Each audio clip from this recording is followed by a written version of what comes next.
Haleluya, puji Tuhan, salam sejahtera bagi kita semua, keluarga besar GPDI LSAD Magelang. Kita mengucap syukur kepada Tuhan pada hari ini kembali kita dapat menikmati kebenaran firman-Nya. Puji Tuhan, renungan firman Tuhan pada hari ini saya berikan judul Berbuat Baik. Kita buka bersama Alkitab kita di dalam Lukas 7 ayat 13 sampai ayatnya yang ke-14. Sekali lagi Lukas 7 ayat 13 sampai ayatnya yang ke-14. Demikian bunyi firman Tuhan. Dan ketika Tuhan melihat janda itu, tergeraklah hatinya oleh belas kasihan. Lalu ia berkata kepadanya, "Jangan menangis." Sambil menghampiri usungan itu, ia menyentuhnya, dan sedang para pengusung berhenti, ia berkata, "Hai anak muda, aku berkata kepadamu, bangkitlah." Puji Tuhan, Bapak Ibu, Tuhan memberkati kita melalui firman Tuhan yang kita baca pada hari ini.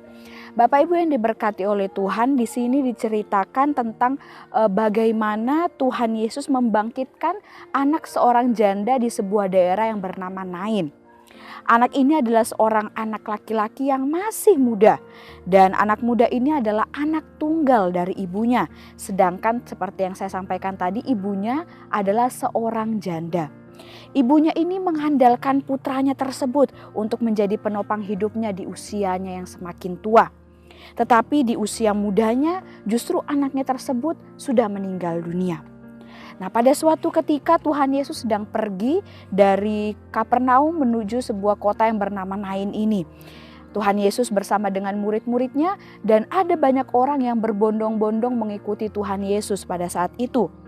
Dan dikatakan di dalam ayat 12 di dalam pasal ini bahwa setelah ia dekat pintu gerbang kota, ada orang mati diusung keluar, anak laki-laki, anak tunggal ibunya yang sudah janda, dan banyak orang dari kota itu menyertai janda itu.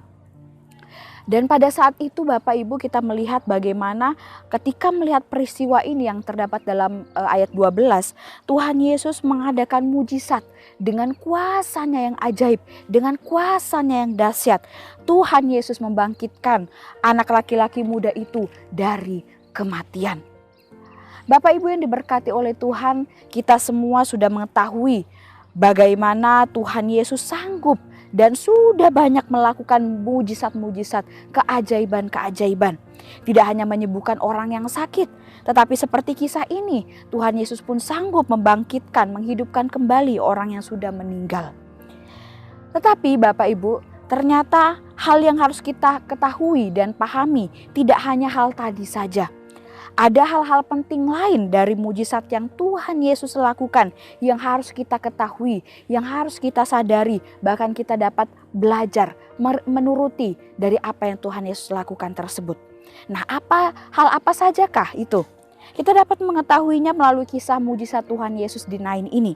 Yaitu yang pertama Bapak Ibu, bahwa Tuhan Yesus melakukan mujizat itu selalu murni dari belas kasihan. Ayat yang ke-13 di sana firman Tuhan berkata, "Dan ketika melihat janda itu tergeraklah hatinya oleh belas kasihan, lalu ia berkata kepadanya, 'Jangan menangis.'" Saat melihat peristiwa kedukaan yang terjadi di Nain itu, Tuhan Yesus merasa tersentuh dan dia iba khususnya kepada ibu janda yang anaknya meninggal. Bahkan Tuhan Yesus menghampiri ibu tersebut dan memberikan kata-kata penghiburan kepadanya. Barulah setelah itu Tuhan Yesus berkata dan memerintahkan kepada anak muda itu untuk bangkit dari kematiannya. Apa yang dapat kita pelajari dari hal pertama ini Bapak Ibu saudara-saudari? Kita belajar mujizat yang Tuhan Yesus sudah lakukan kepada banyak orang itu adalah suatu bentuk perbuatan baik yang sangat membantu banyak orang. Kita pun dalam kehidupan kita pribadi lepas pribadi, kita pasti pernah atau bahkan banyak melakukan perbuatan baik kepada sesama kita. Hanya saja Bapak Ibu, tidak semua orang melakukan perbuatan baik itu murni karena belas kasihan. Banyak orang yang melakukan perbuatan baik untuk pencitraan saja atau supaya hanya untuk dilihat oleh orang lain, supaya dia terlihat baik, terpandang baik. Ada juga orang yang berbuat baik supaya menerima imbalan, supaya menerima balasan dari orang yang ditolong. Ada juga orang yang berbuat baik untuk mencapai sesuatu, contohnya untuk jabatan, penghargaan, dan lain sebagainya. Ini adalah perbuatan-perbuatan baik yang tidak dilandaskan dengan belas kasihan. Oleh sebab itu Bapak Ibu, kita harus meneladani apa yang Tuhan Yesus lakukan dalam hal berbuat baik ketika Tuhan Yesus melakukan mujizat-mujizatnya. Yaitu harus murni karena belas kasihan. Tidak ada unsur lain selain kasih ketika kita berbuat baik kepada sesama kita. Saya ingin bacakan ayat firman Tuhan yang terdapat di dalam Roma 12 ayatnya yang ke-9. Demikian bunyi firman Tuhan, hendaklah kasih itu jangan pura-pura. Jauhilah yang jahat dan lakukanlah yang baik. Perbuatan baik yang kita lakukan janganlah berasal dari kasih yang pura-pura, tetapi harus tulus, ikhlas, dari niat yang baik. Benar-benar dari belas kasihan saat kita membantu, saat kita menolong, berbuat baik kepada sesama.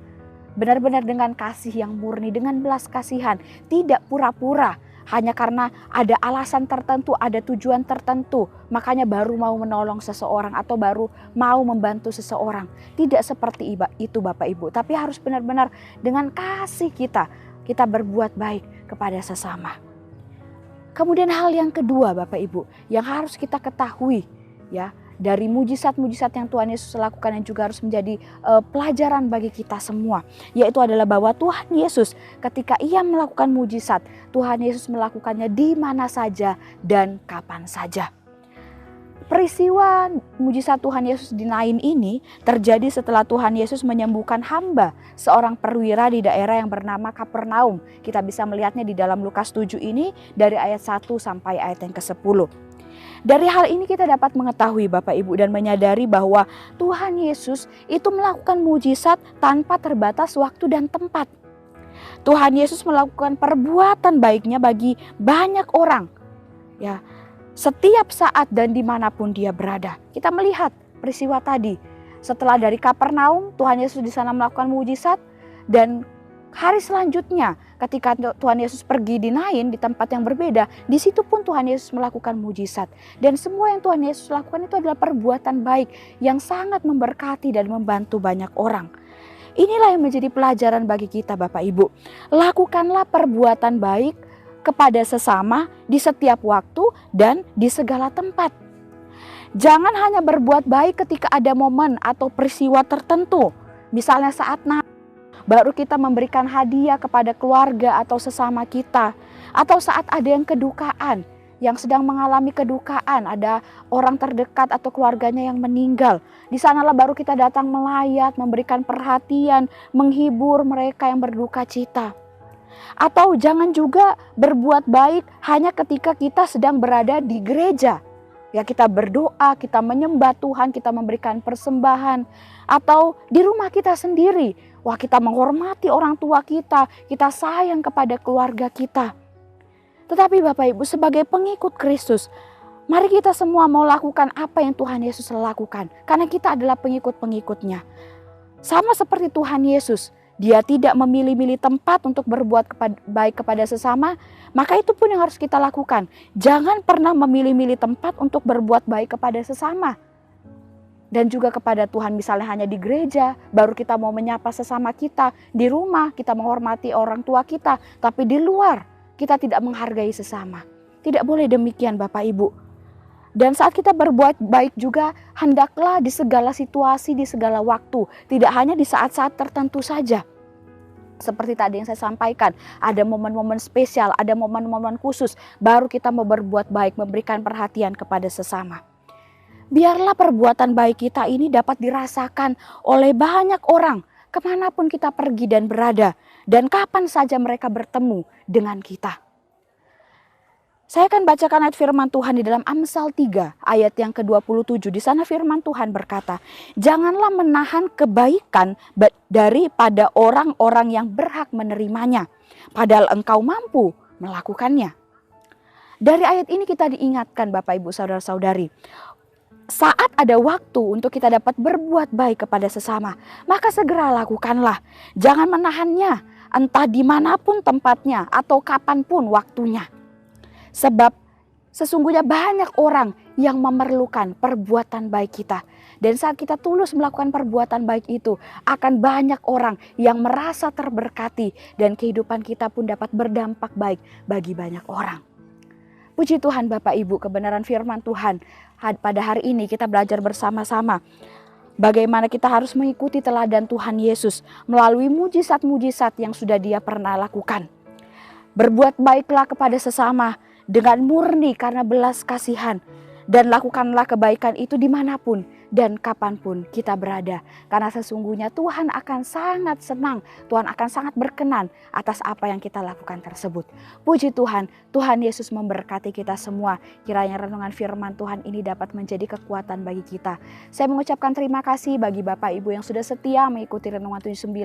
Kiranya renungan firman Tuhan ini dapat menjadi kekuatan dan terus menuntun Bapak Ibu untuk selalu hidup dalam kebenaran.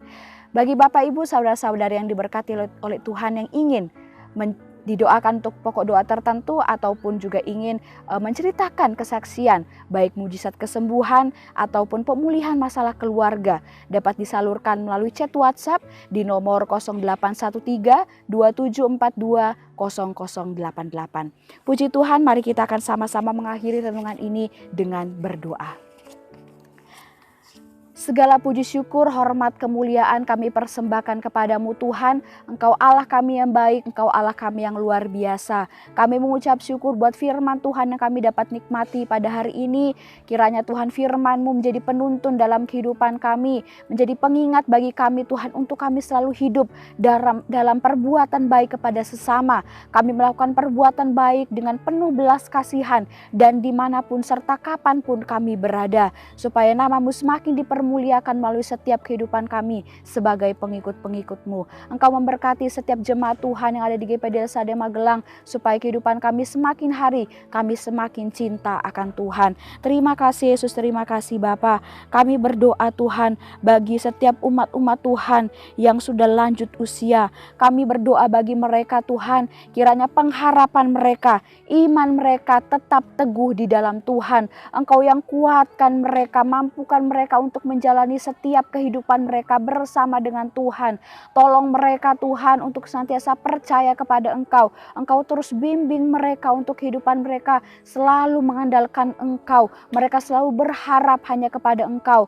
Kami yakin dan percaya Engkau yang akan memberikan kepada mereka sukacita, damai sejahtera dalam kehidupan mereka. Khususnya ketika beliau-beliau ini mengiring Engkau dalam kehidupan mereka di usia yang semakin lanjut. Terima kasih Tuhan. Kami juga berdoa bagi setiap umat-umat Tuhan yang memiliki kerinduan untuk memperoleh pekerjaan. Kami berdoa Tuhan, nyatakan kuasa-Mu. Engkau yang bukakan jalan saat ada umat-umat Tuhan yang tulus meminta kepada Engkau. Kami yakin dan percaya Tuhan tidak pernah tutup mata dan tutup telinga. Tuhan pasti akan menyediakan pekerjaan yang terbaik yang sesuai dengan setiap umat-umat Tuhan yang meminta kepadamu. Kami pun berdoa Tuhan bagi jemaat-jemaat Tuhan, umat-umat Tuhan yang saat ini sedang mengalami masalah dalam studi mereka ataupun dalam hubungan keluarga-keluarga. Kami memohon kemurahan Tuhan, belas kasihan Tuhan. Kiranya Tuhan yang tolong, Tuhan yang campur tangan Tuhan. Engkau yang nyatakan kuasa-Mu, berikan pertolongan agar mereka dapat menyelesaikan, mengatasi setiap masalah-masalah yang mereka hadapi baik dalam studi, dalam keluarga mereka. Tolong mereka Tuhan, sehingga mereka boleh dapat merasakan kuasa-Mu. Mereka boleh menyaksikannya bagi banyak orang dan nama-Mu semakin dipuji dan dipermuliakan. Terima kasih Yesus, terima kasih Bapa. Engkau sungguh baik dalam setiap kehidupan kami. Engkaulah terang dunia. Kiranya keluarga GPD LSAD Magelang mengikuti Engkau dan tidak berjalan dalam kegelapan, melainkan hidup mempunyai terang hidup. Kami aminkan setiap firman-Mu ini dalam kehidupan kami. Kami mengucap syukur sudah terima kebenaran firman-Mu di dalam nama Tuhan Yesus Kristus. Haleluya. Amin.